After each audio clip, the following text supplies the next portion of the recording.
Hello and welcome to Good Morning Thailand. I'm Jay, and as you can see, I'm here alone today. However, the man himself is joining us from Phuket. Please welcome Tim Newton. How does my hair look? How does your Tim? You're on camera. Tim, this is your moment. You're on camera. Hello. Good to see you. Good morning.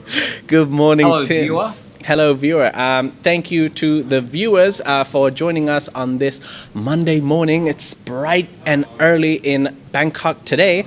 And firstly, I'd like to start off by saying a quick shout out to Coffee Culture. Here we have their new testing kit. If you actually want to try their coffee, they now have these small packages where you can try different flavors before you actually buy them. I've got here Brazilian kick, French roast, espresso. I know Tim especially loves them. So visit coffeeculture.asia, type in the code Thaiger at checkout to get a 10% discount. That's coffeeculture.asia. Right, Tim. Nothing like a quick Brazilian. How about you give us a quick update? How's Phuket? You're in Phuket. How's the weather? How's the life? You're finally going back to Phuket after a couple of weeks. Give us the lowdown. Well, yeah, I mean, I sort of live in Phuket, but I work in Bangkok. But there weren't any first class seats coming back last night. Oh, so no. I couldn't possibly go in an economy seat. Yeah. So I'll have to wait until they get the first class. I think they've got to start flying A380s back into Bangkok before I can consider coming back. Yeah, that makes sense. You're first class upper deck, of course. That interesting. I have got cat wars happening as we speak. Right. So if you see cats flicking past, making lots of noise, I apologise in advance. But we've got one cat, our little Dina, who's about 3/4 of the way through a pregnancy. And that's a whole different story. I've done a video about that already, but she's starting to get a bit crazy. And the other female cats are sort of figuring out something's going on, so they're gone slightly crazy as well. So lots of fun around the Newton household. Right. Newton mansions, as we call it. Cat wars at the Newton Mansion. All right, let's get on with the show today. We've got a couple of topics we'd like to talk about, including the Moderna jabs have finally arrived. So, Tim, starting next Monday, so in a week's time, Moderna jabs that were pre-ordered by people across Thailand will finally arrive in Thailand. So we have around five... Yeah, I think... a lot of people have obviously they've been ordering the Moderna vaccines, up to 3, 4, 5 months ago, and they've been promised that they'd be arriving soon. A lot of the private hospitals took the money from people who were going to be getting the Moderna jabs, and looks like eventually they might actually be arriving. That's right. 560,000 doses will finally be available to people who have pre-ordered these vaccines. Now, we were talking about this a couple of weeks ago, how a lot of people were complaining because of the delay of the vaccines. People were asking for refunds, to which the hospital associations came out and said, nope, you will not be getting any refunds. However, you can transfer the vaccine to someone else and or delay when you receive the dose. So, anyone who has received 2 shots of Sinovac vaccine and the booster of AstraZeneca, like me, will be advised to use the Moderna vaccine 6 months after the booster shot. However, for people who are just receiving the 3rd dose of Moderna as a booster, can do that immediately. So that's all the Moderna vaccine news for today. Secondly, let's quickly, Tim, talk about, we're getting closer and closer to the November 1 reopening. However, Hua-Hin and Chiang Mai have got a little bit of an issue. Now, they're dealing with a little COVID cluster, and their COVID infections are actually going up again, slightly more and more every day. And they're actually pushing for the reopening to be delayed until December and not November 1. What do you think about that? Well, I mean, we've got these graphs that you can see on the screen, and it shows the numbers going up in both areas.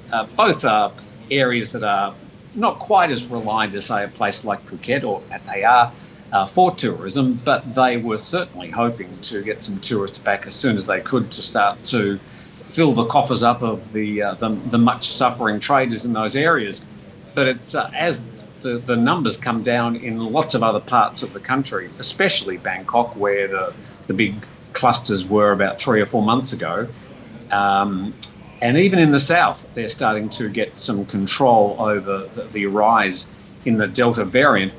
But in Chiang Mai and Hua-Hin, they are suddenly got some clusters. Seems in Chiang Mai, the numbers are coming from markets, and down in Hua-Hin, it seems to be coming from construction and worker camps. Migrant workers, of course. Plat Chuap Kiri Khan, very, very close to the Myanmar border and has a lot of Burmese migrant workers in the area.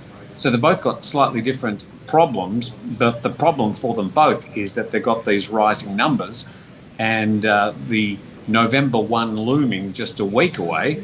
So, they're saying, well, I'm not sure if we're quite ready yet. So it's going to be a bit of a bumpy ride for a few weeks for some of these areas as they try to meet the November the 1st reopening date, which has sort of been mandated almost by the Prime Minister, whether things are ready or not.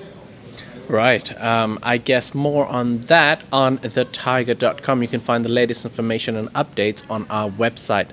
Tim, let's take a quick break. Once we return from the break, we're going to be talking about Chulalongkorn University, one of the oldest and one of the most prestigious universities in Thailand, getting rid of its traditions, as well as Vietnam now going to open Phu Quoc Island. That's coming up on Good Morning Thailand.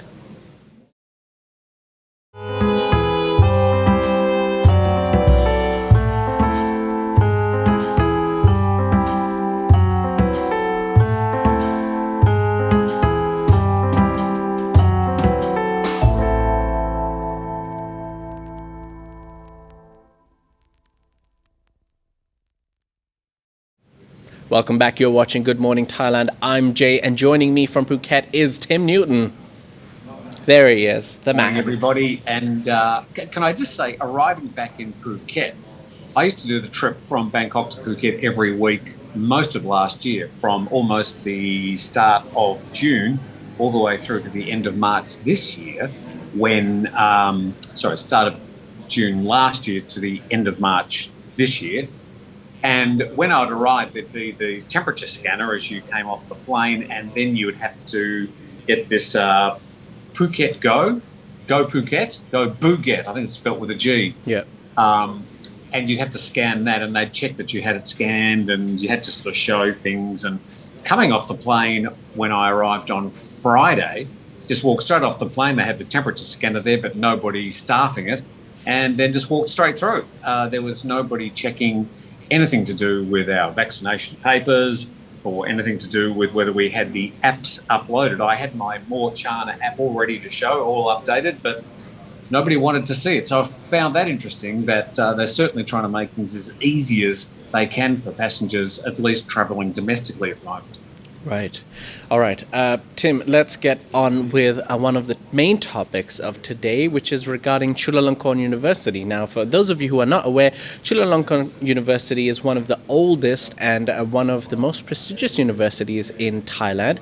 They are often pay respects to the kings because it has a very strong lineage to the kings of the past decades and years, and therefore Chulalongkorn has always been considered in Thailand one of the top universities in Thailand. Now, every year what happens is that Chulalongkorn University and Thammasat universities, two of the oldest universities, have an annual meeting, and in this annual meeting they have a football match because what better way to celebrate tradition than an annual competition?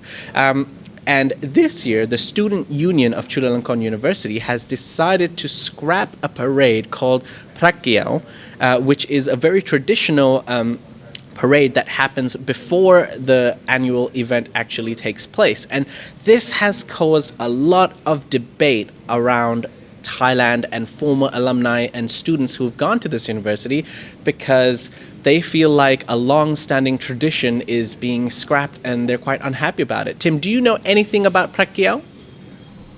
No, I don't know about this specific ceremony, and thanks for the explanation, Jay. What I know about this particular sports day between Chulalongkorn and Thammasat, long-time rivals, two of the top universities in Thailand, well, probably at least the best known, And a lot of the time, these parades are being used to lampoon politicians in sort of a friendly way. Of course, students are always going to be a bit rebellious, a little bit left. They're going to be having a go at the authorities and the politicians. But this year, it's taken a little bit of a different turn because it looks like they're aiming a bit higher and scrapping one of the ceremonies that involves the Thai monarchy. Yeah. Now, what I found interesting about this, Jay, is that last year the protests, for the very first time, were questioning the authority of the head of state of Thailand. It was the first time it actually happened. Some very brave students have paid the price, and some of them are still in jail as we speak, as in the custody of the Thai government for speaking out against not only the government, but by calling on some changes to the Thai monarchy. Yep. Now, this process, which we call lèse majesté, the law about speaking out against the monarchy, I find that this story is sort of referencing that because it's having a go at the head of state of Thailand in a way, and the Thai students saying, well, we don't like this particular ceremony. And it looks like they voted. The student administration voted 29 to none, 29 to 0 to scrap the tradition. So it looks like it was obviously a majority. That's right. So they're going to get some heat from the government over this particular decision. Yep. But I think students are doing what students do. They're rebelling against the authorities. And this parade has always had a political edge. So I think this year is no different. It's just they're aiming a little bit higher this time. That's right. Phu Quoc has always been the symbol of the university founder, and you're right, it does have symbols towards the king and the monarchy. It is also a symbol of knowledge and gratitude. However, I've got a statement here saying that, Phu Quoc, which stimulates the royal procession, there are people who invite Phu Quoc holding the Buddha image, which is the highest symbol of Chulalongkorn University. They sit on a saloon carried by over 50 students to the Phu Quoc, which is in the shape of a crown. It's kept on top of a saloon where 50 students hold it up and parade it around the stadium where these activities happened. And sitting on a saloon carried by 50 students, it's the Student Association have come out and said that supporting and reflecting authoritarian regimes, including supporting the belief that people are not equal, that is one of the main reasons. Inequality and reflecting authoritarian regimes being the reasons why they wanted to scrap this tradition. So, right. Yeah, look, I get that, and these traditions, of course, are great, and schools love traditions and they love dwelling in the past, and the old alumni and the crusty old professors, they love wallowing in all this sort of stuff. But, good on the students for stirring things up. I certainly did that when I was at school. I'm sure you probably did.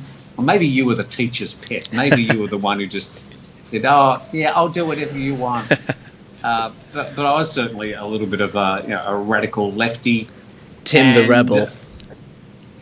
I sort of congratulate these students for stirring the pot and pushing for change, because Thailand has been steeped a lot in history, and a lot of that we can see with the temples and the Buddhist beliefs. But Thailand, like the rest of the world, sort of has to struggle forward, and some of those changes will be painful for some people. And we find that around the world. Right. In Australia, where I come from, we're currently a constitutional monarchy. The head of state of Australia is the Queen of England. And a lot of us sort of see that as sort of a little bit old-fashioned and a bit of a throwback to an era that no longer exists in a modern country like Australia. So, these changes need to be pushed from somewhere. And it looks like the students have pushed a few buttons. They've got their way into the media today, and they've got us talking about it. So, good on them. Everyone can now imagine a young Tim with long locks of hair in young Melbourne, Australia, just going out on the streets and screaming, "Vive la résistance!" Well, I doubt you'd be speaking French, but yeah, you get the point. Anyways. Well, I did learn French, but I wasn't running around sort of yelling, "Vive la différence! Vive la résistance!" Who knows? Who knows? If anyone has any footage out there, please let us know. All right, moving on to the last topic of today, which regards Vietnam and Phu Quoc. Now, Tim, we were talking slightly about this earlier, and I asked you, why would this be relevant, or why is this important that Vietnam is opening the island of Phu Quoc? Well, have you been to? I'm not quite sure how to say it. When I was there, I've been there 3 times. Okay. But I think it's Phu Quoc. Oh, okay. Well, unfortunately, I've here we go. never We're gonna had the get- pleasure to visit Vietnam yet, but I've heard it's a beautiful country. I know the comment section will be full of how to pronounce Phu Quoc. I thought I'm sure I I've thought got it it was wrong, Phu but Quoc. anyway. Yeah, I'm just going with the English spelling. Okay. Phuquoc is a little island. It's about 10 kilometres off the coast of Cambodia. Okay. It's not quite off the coast of Vietnam. It's more like off the coast of Cambodia, off Sukhumvit, that the place on the coast named after one of the past princes.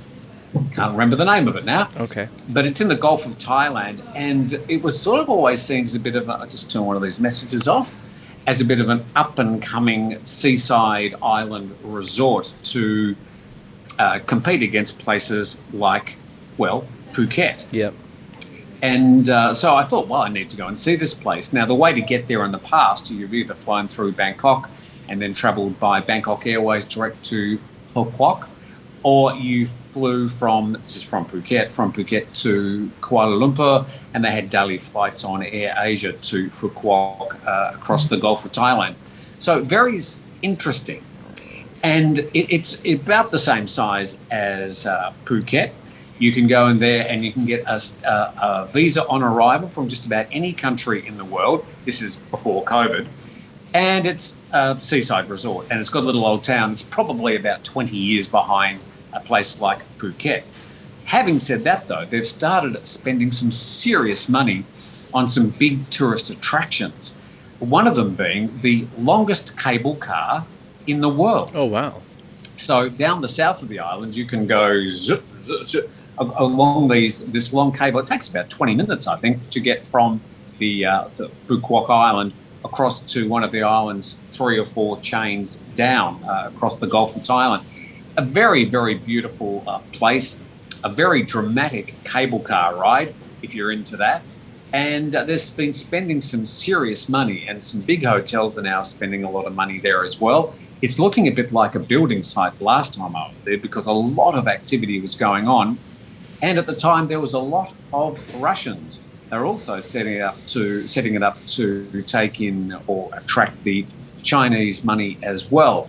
So I was always thinking that with all the little problems that Phuket might have, and the serious problems it has now, Phu Quoc was always going to be a big competitor in the future to Phuket. So I thought it was interesting having a look at them opening. They're talking about opening up to international tourism on November the 20th. Then other parts of Vietnam, specifically the big city in the south, Ho Chi Minh City, they're thinking of opening January the 1st as they also try and recover and get their borders open.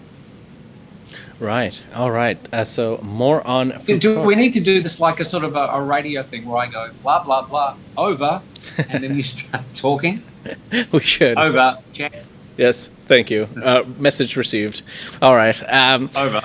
Well, those are all the main topics for today. Tim, anything else to add?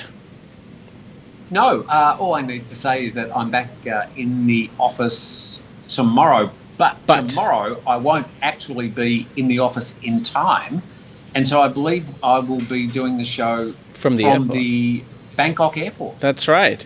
The show must go on. Tim Newton crossing borders, going through places, no matter where he is, whether it be at an airport or in the middle of the jungle, he will be on Good Morning Thailand for you, the viewers. All right, I guess that is... Well, it'd be interesting to show people what the situation is at the Suvarnabhumi airport. Yeah. This weekend has been the busiest weekend for flights in Thailand since about the end of March, start of April. So we've gone through this third wave, but we've had a long weekend. In some parts of the country today is actually a public holiday as well, or some people at least taking it off. But Friday was certainly a public holiday, and so it has been the busiest weekend for flights. I know because trying to get back today was very, very, very expensive indeed. And on the poor salary that you pay me, I wasn't able to get back there today. All right, then we will be seeing Tim tomorrow on Suvarnabhumi Airport. Stay tuned for a very special Suvarnabhumi studio episode. As for me, that's all the news and top news headlines from today. We hope you've enjoyed the show, and we hope that you join us again for tomorrow's episode. From me, Tim, Shai, and Jason, who's not here but will be tomorrow from the episode, this is goodbye. See you tomorrow.